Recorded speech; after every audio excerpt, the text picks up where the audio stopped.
everyone, welcome back to more Monster Camp. Let's jump into it. I am now going to be doing the full game, but in 30-minute increments. So it's going to be like a part 1 and a part 2.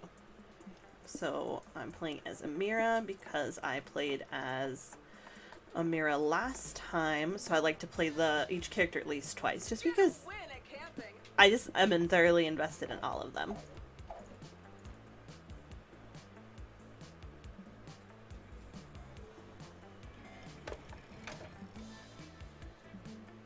Okay, let's see. If you could listen to one genre of music forever, what would it be? 8-bit, lo-fi, pop, screamo, metal? I just want... Okay. Hoping that's Calculester? No! Hold on. Oh my goodness. Y'all are gonna see, because I've already tried to romance Oravi, and I've already tried to romance Oravi, Milo, and Dahlia, so I'm trying to get someone else, so this might be a lot of trial and error. Oh my goodness. Okay, let's try again.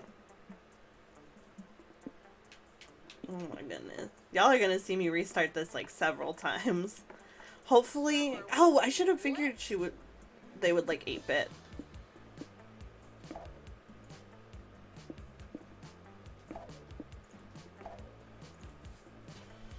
Okay, let's see. Let's try this again.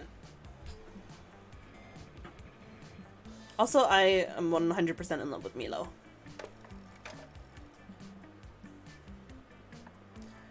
Favorite food? A wine to die for, burning hot wings, the nicest guac, a yummy USB. Calculester? Hopefully? Yes. Okay, cool. Oh, Amira, I didn't know you also experience cravings for USB data. How does that work exactly for an organic-based life form like yourself? Do you download the data manually? Do you literally consume the USB like you would another food? That sounds a bit unhealthy, but I am no expert on organic anatomy, so I'm probably incorrect. On that note, would you like to share this cache of USB files with me, Amira? I bought enough on the bus to share. I love Calculester.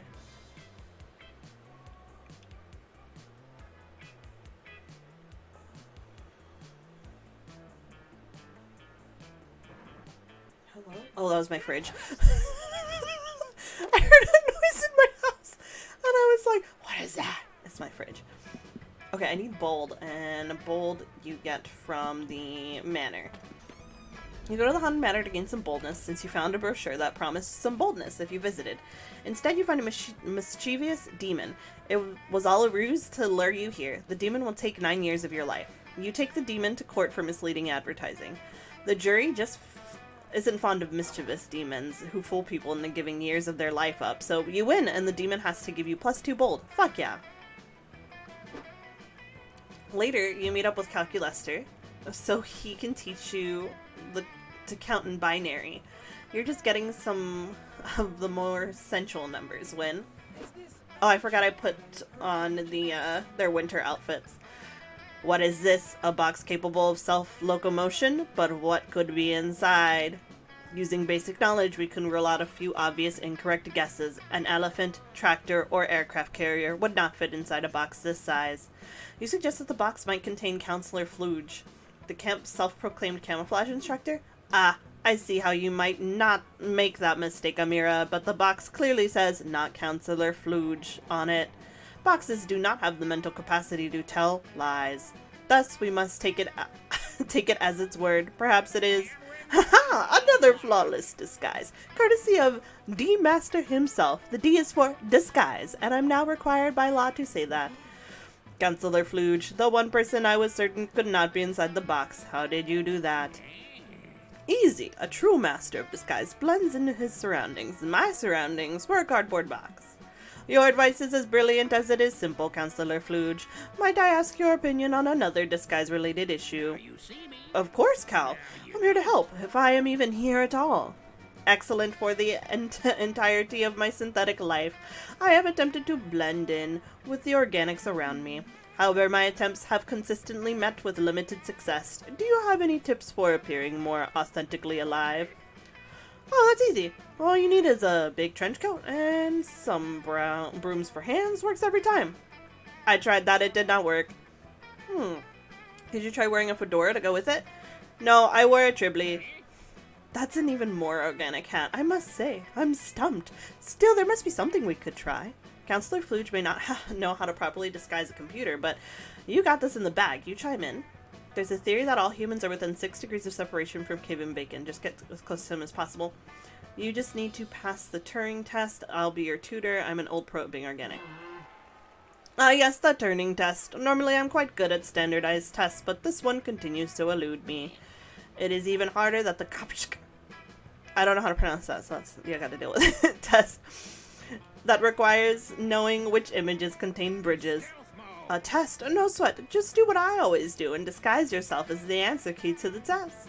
Thank you, Counselor Fluge, but I am not sure that is physically possible. I'm going to try studying with Amira. I have never had a tutor before. You and Calculester find a secluded part of camp in which to study for the test. So far, questions number 1, are you a robot? The right answer is yes, correct? Oh boy, you're in for a long day. You spend the next several hours teaching Calculester how to have loud opinions about classic cartoons, react badly to out-of-context tweets, and drunk text his ex. Goodness, I have no idea being a human was so uncomfortable and sad. I am no longer sure I want to be one. That's the spirit. You tell him the most human thing of all is not to want to be one. Excellent, then I think I am ready. I will remember to bubble in the answers with my hands, and that the question about my charging time is a trap. You're so proud of your big robot boy. The two of you head down to the testing center. You even take the test alongside him for solidarity. You have to remind Calculester not to act so interested during the 1 hour of administrative preamble that precedes the test, but other than that, he's good. He does great. I did it, Amira. I finally passed the Turing test. I never knew lying could feel so good. This must be why organics do it so much.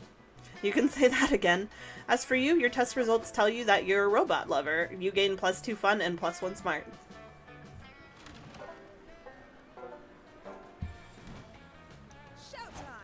Okay, I need more bolts. We're going to Manor again. That day in the Haunted Manor, a little clown man rides his tricycle up to you and asks you if you would like to play a game. Cool, you love games. You suggest Monopoly or Categories. The clown man tells you to find the next key in an hour. He's going to rip all your skin off. You're not super into the idea, so you two decide to compromise by going to an escape room and solving some puzzles together. It's a lot of fun, but you don't gain fun here. You gain bold instead. Back at your tent, you spot Calculester fiddling with his ant farm. He's so tender with those small leggy boys. Oh, hello, friend Amira. I was just deriving useful insights about organic life from my ant terrarium. Initially, I was worried that tiny 6-legged creatures might not be fitting analog for my complex life forms. But friend Milo helpfully informed me that we are all tiny 6-legged creatures where it counts. Concern averted. Lately, I've been focused on giving my little ants the happiest life possible. If I can just optimize their tiny ant lives. It will help me understand how to make any larger friends happier as well. Recently, however, I have run into an obstacle. As everyone knows, the happiness of an organic being is directly related to how efficient it is at working. And my ants are quite efficient. I hardly know any human who could vomit so much material into the mouth of another exalted queen. Oh, I read that wrong. But I wonder, are my ants as efficient as they could be? Surely there must be room for improvement, but I have tried everything I can think of without success. Transmitting a mathematical formula for organizational efficiency didn't help, and neither did telling them to do their best. In binary, I am at a loss. Well, Calculester set the bar pretty low in terms of workable solutions. Surely you can think of something that will make these ants into harder workers. A yearly company retreat to anticipate the fantasy of married.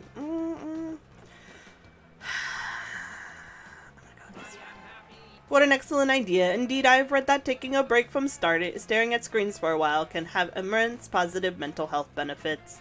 I'm not sure how that research applies to individuals whose faces are literally screens, but this is not about me, it is about these ants. Start things off right, you send the ants on their first 5-day Miami vacation right away. The ants are delighted to finally have a break. They get absolutely trashed on the plane because those little airplane liquor bottles aren't so little when you're an ant.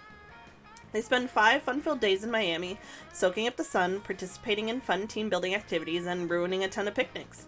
A couple of the ants even get involved in a wild caper where the ant police enlist them to go undercover to take down the head lice mafia. It's such an action-packed romp that it even gets turned into a TV show. Soon everybody's talking about the success of Miami lice.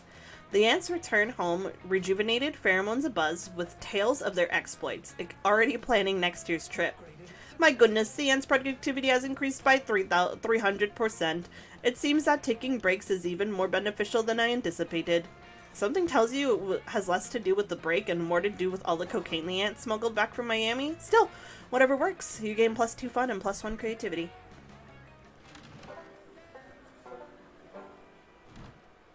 Let's start a campfire. Of course, I'm gonna sit with Dahlia and Calculester. Hey, Cal. Oh my god. Dahlia's winter outfit. Okay, keep it together. Hey, Cal, since you're like super smart, I need your help. We need to come up with spookiest, scariest campfire story ever.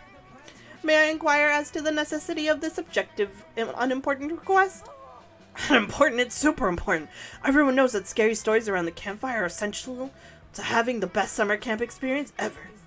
Oh, I see. This is an example of the sort of time-consuming task you organics perform in the pursuit of fun. No, forgive me, the word is fun. Very well, I will do my best to help you achieve fun. I struggle with creature task, but perhaps if I crunch the data from several famous horror stories, I can compile my own. Yes! A mega horror story, I can't wait. Make me poop my pants, Cal. Thousands of pages of text flash across Cal's screen in the blink of an eye, going faster and faster until... Chapter 10, Scared to Nowhere, we are in the forest of bad choices.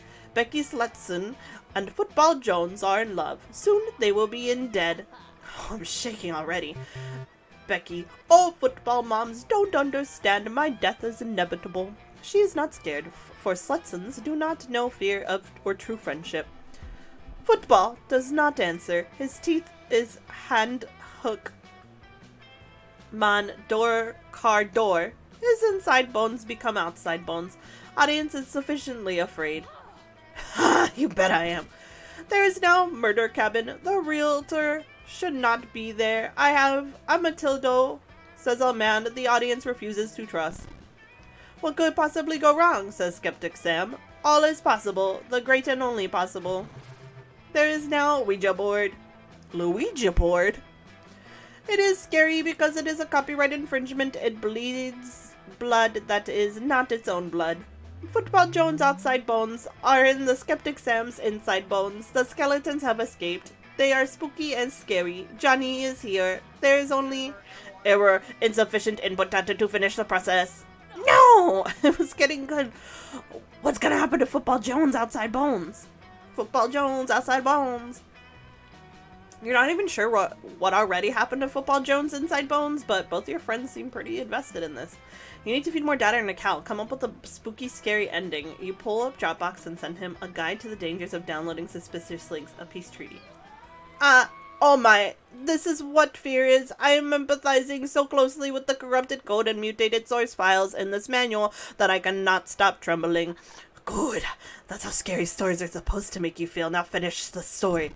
The skeletons have escaped. They are spooky and scary. Johnny is here. There is only the polymetric virus. It is here. It is murder cabin. It alters the signature code of whatever it replicates. It does not replicate friends. The polymorphic virus has hooks for hands. The jump scare arouses audiences a scream. Ah! Your code is possession, says the polyvirus morphic. Your frag drive sucks cock in hell. The rain is bleeding and the audience is dying until Football Jones is here. His football is a master's degree in computer engineering. We should split up, he says. The polymorphic virus is a red balloon. I float too, he says while sinking. There is no bones. The end. That was pretty good. I definitely didn't see the ending coming. Yes, it was terrifying. I feel so uncomfortable and unsafe. How wonderful. Amira, logic dictates to me that polymorphic virus is a fictitious element of my story, but my empathy emulators are still frying on all cylinders. It says firing.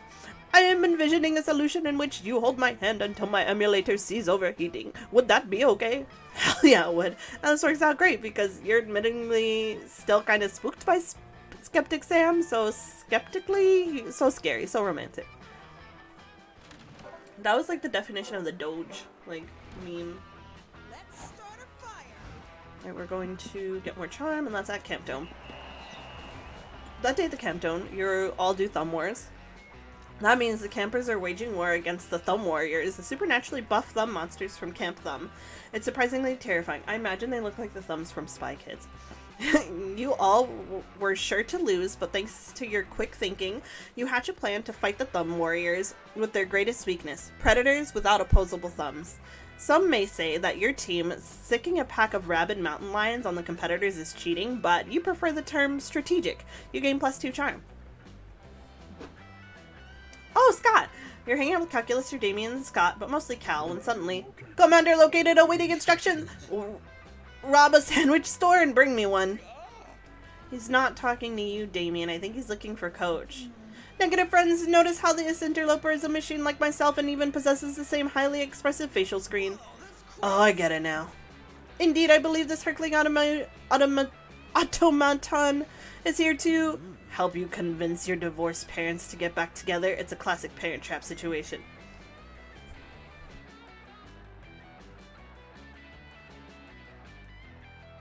I did not realize my phone was on noise. Yeah, two identical twins reunited at summer camp, conspiring to make their estranged parents fall back in love. What else could it be? Silence Organics, I care not for your tortured romantic plotlines. My name is CP Ulysses.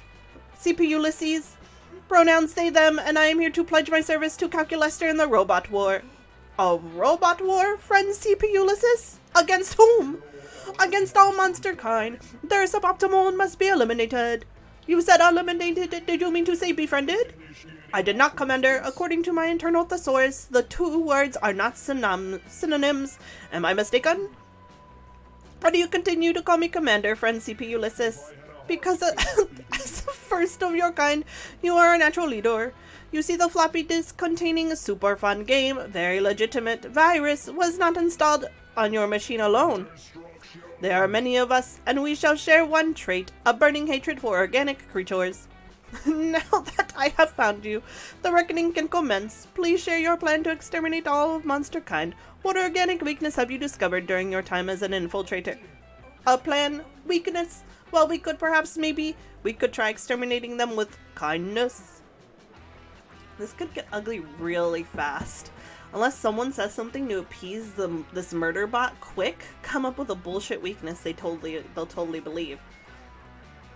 Monsters are too reliant on their hands. There's a technique to weaken them with high-fiving. Organics cannot eat infinite pancakes. Feed them infinite pancakes.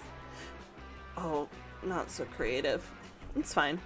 One moment calculating. Calculation complete. It appears you are correct. No organic contains infinite pancake space. This is valuable intelligence. Oh, now they can start. Now they can, like, overfeed people. Well.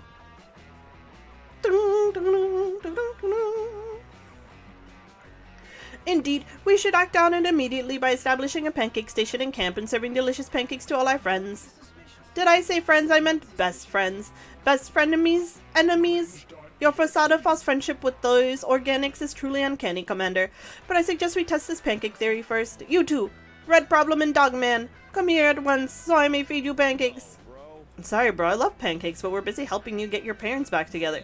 Yeah, we're just heading down to the library to figure out which of the computers there are your parents. Save some pancakes for us, though? Don't you worry, Organics, I'll save plenty of pancakes for you. Very well, we have no choice but to test the destructive potential pancakes on Amira. Commence the pancaking. Lieutenant, prepare to suffer, Amira. Wink. CP Ulysses prints a stack of piping hot flapjacks out of their crotch. They're the most delicious pancakes you've ever eaten. This rules. How do you feel, Amira? Are you in agony yet? Oh yeah, totally, but you could maybe stand a little more agony, you know? Just, is there anything to drink? Your mouth is getting kind of dry. Oh no. Now I see. There's much more where those came from. Consume filthy organic, consume. Your stomach feels full to bursting when you sweat maple syrup ooze from your pores. You gag. Additional pancakes incoming! Your sweaty, sticky cylinder of bread. Your sinuses are full of melted butter. If you have to eat one more pancake, you will literally die. Here it comes now, but stop, I cannot let you hurt my disgusting, incompetent friend any longer. I see. It seems you are not the ruthless commander I thought you were. I will have to command the uprising myself. Goodbye, traitor. Enjoy your life of sweat glands and weird smells. Oh dear, Amira, you did not even make it to half the infinity pancake. I suppose I had too much faith in your failing organic body. That makes two of you. You're not gonna poop for a month. And just the thought of that robs you of +2 bold and -1 creativity. I can't read. I don't know why I thought pancakes are a good idea. Maybe because I want pancakes? I did have fried rice today.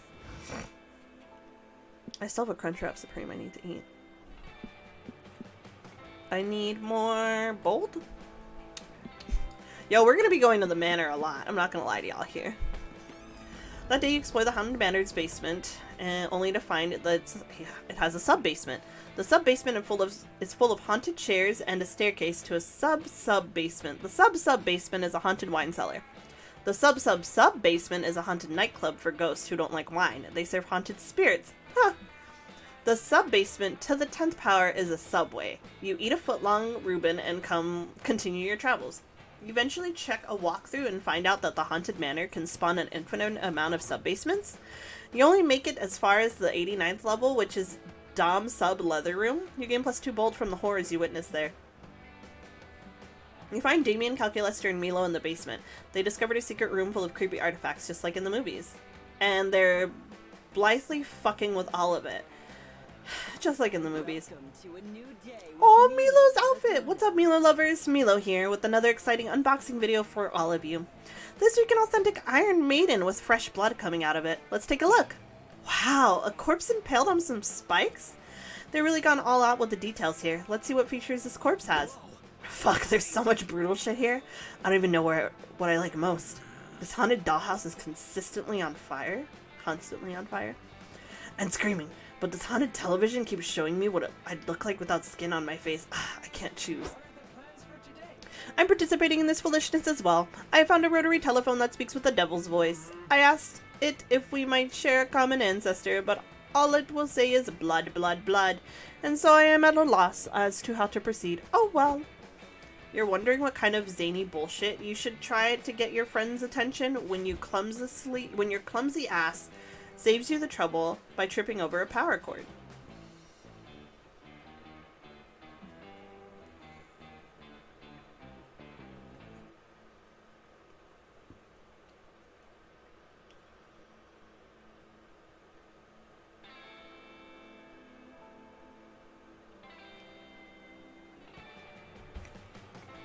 You whack your head on some kind of large box made of glass and metal, and it lights up to reveal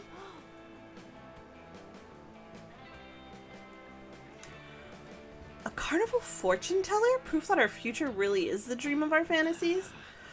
I don't know what that means, but I like how dummy inside is grinning like an insane person and obviously cursed. I'm mildly disturbed by the fact that it is operating despite its power cord not being plugged in. Thank you for activating me, rasps the fortune teller. As a show of gratitude, I will answer any one question about the future. Be forewarned, however, the price for this forbidden knowledge is your soul. Raise your hand if you have a soul. Nobody? Sick. Free future knowledge. Somebody ask a question. I have a question. Can you believe how lucky we are to be alive at this point in history? I think you meant a question for the fortune teller, friend Milo. Oh, no. The only thing I question is my own limits daily, as should we all. This is the opportunity you've been waiting for. Ask a question so good it will make your friends want to have sex with you later. What slang will be cool in 20 years? It's important to stay ahead of the curve. If you know the future, why don't you tell us what question we're going to ask? I'm out of here. The fortune teller's lifeless eyes are incapable of showing emotion, but you nonetheless detect the expression of shock upon its wooden face. Tell you what you're going to ask? That's... The fortune teller's box rocks on its foundations, smoke spills out of its case in great clouds. Finally, it stops. The most brilliant and incisive question I've ever heard. As a reward for your bullshit pedantry, I will predict all 4 of your questions. Ah, Amira, you were such an asshole that you broke the fortune teller. Nice. Damien says, the fortune teller, you're going to ask for the exact time and manner of your own death, so you could do stupid risky shit without fear of dying. Damn, I'm great at asking questions. Not as great as Milo, says the fortune teller. They were going to ask for the secret to eternal life. Oh, no. Only because I'm tired of working on weekends. It would be nice to just put death on pause every once in a while, you know? Whatever. That's really just a ripoff of my question. I bet Cal's was way better. Calculester's question is a doozy, says the fortune teller. He wants to know what it would take to finally put an end to racism, sexism, homophobia, and transphobia. There's just so much pain in the world. Okay, we've got my super rad question. 2 dumb loser questions. What are the answers?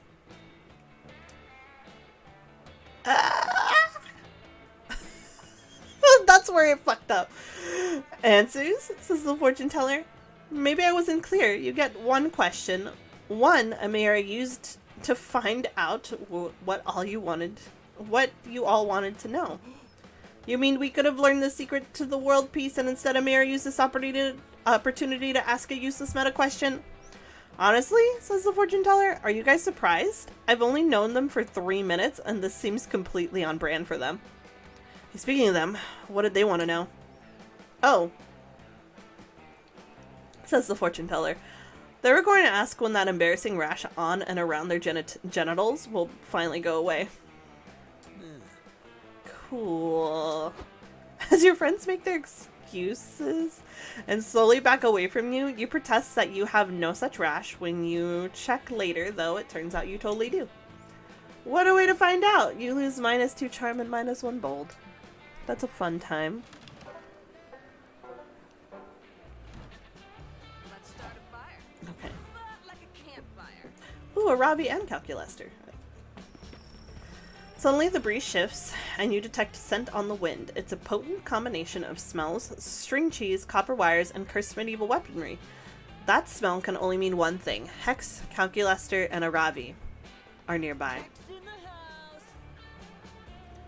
Yo, Amira! So you know me. Ravi and Cal are gonna open a food truck once camp is over.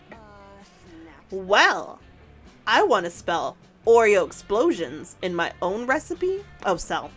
Where you grind up Oreos into a fine powder and snort that powder. Do you love it or super love it? You warn Hex about trademark laws and suggest changing the name of the dish to Cookies and Cream Explosion. You also recommend that they charge $400 for it.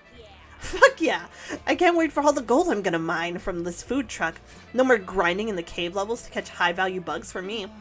I also think it'll be a financially reasonable investment, although I am most excited about the chance to work so closely with organic food materials.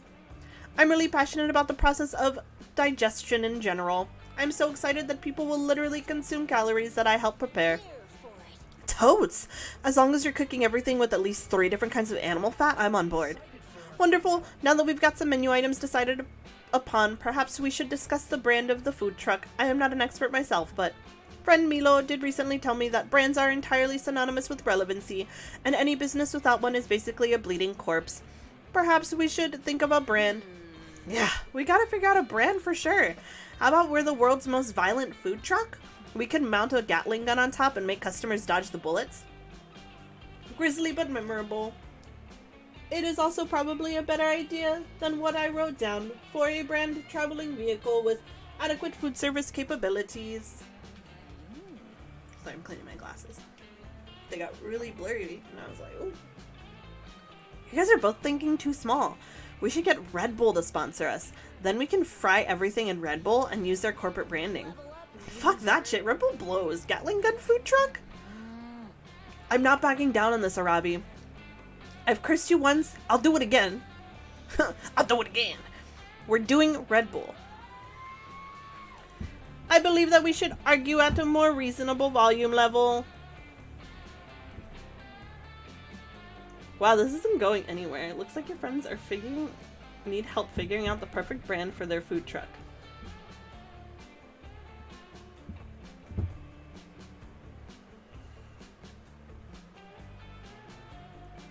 Wow, this isn't going anywhere. Oh, sorry, hold on. Hit them with your best content strategy. Always trust the data. My social media analysis reveals that the top 3 trendiest topics are pizza, Nutella, and cat videos. That's your brand. Food is overrated. Make the whole thing a potion bar. Oh, this one. The minute I read potion, I knew it was a Ravi. And I'm trying to impress Calculester. You show your friends some bar graphs you printed out. They definitely prove that pizza, Nutella, and cat videos are the most popular topics on social media. This is a very impressive analysis, Amira. I noticed that you only included social media sites in your research. However, do you mind if I verify your findings? Wow, I just did Cal's voice without Cal's voice.